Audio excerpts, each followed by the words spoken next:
ആറ്റൂർ ശ്രീ കാർത്തേനി ഭഗവതി ക്ഷേത്രത്തിൽ ക്ഷേത്ര പുനരുദ്ധാരണ പ്രവർത്തനങ്ങൾ പുരോഗമിക്കുന്നു. പുനരുദ്ധാരണ പ്രവർത്തനങ്ങളിലേക്ക് ഉദാരമായി സംഭാവന ചെയ്തുകൊണ്ട് ഭക്തജനങ്ങളുടെ സഹകരണവും പ്രതീക്ഷിക്കുന്നു.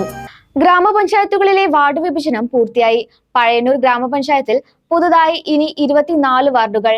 പഴയന്നൂർ ഗ്രാമപഞ്ചായത്തിൽ നിലവിൽ 22 വാർഡുകളാണ് ഉണ്ടായിരുന്നത്.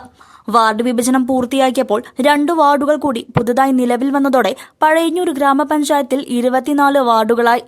നീർണമുക്ക, കല്ലംപറമ്പ, കുന്നത്തറ, കോടത്തൂർ, ചെറുകര, കല്ലേപ്പാടം, പാറയ്ക്കൽ, കുന്നംപുള്ളി, പൊറ്റ, വെന്നൂർ, അടിച്ചിറ, തിരുമണി, എളനാട്, നീളംപള്ളിയാൽ, തൃക്കണായ, പരുത്തിപ്ര, വെണ്ടക്കുംപറമ്പ്, കുമ്പളക്കോട്, വെള്ളപ്പാറ, പഴയന്നൂർ, അത്താണിപ്പറമ്പ്, വെള്ളാർകുളം, പുത്തിരിത്തറ, വടക്കേത്തറ എന്നീ 24 വാർഡുകളാണ് പുതുതായി നിലവിൽ വന്നത്.